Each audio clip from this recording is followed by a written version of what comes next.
ఏం జాబ్లో ఏంటో ఏం అర్థం కావట్లేదు. నెక్స్ట్ ఎవరండి? అంజలి రండి. చూడు అంజలి, నాకు నీ మీద నమ్మకం ఉంది. వెళ్ళు, పోరాడు. నా పేరు అనౌన్స్ చేశారు, నేను వెళ్ళొస్తాను. లైన్లో ఉండు.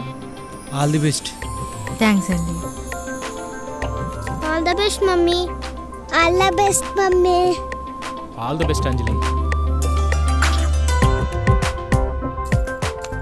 సార్. ఓకే అమ్మా, పక్కనే టెస్ట్ గ్రౌండ్ ఉంటుంది, అక్కడికి వెళ్ళండి అమ్మా. Okay sir. సరే వెళ్ళండి.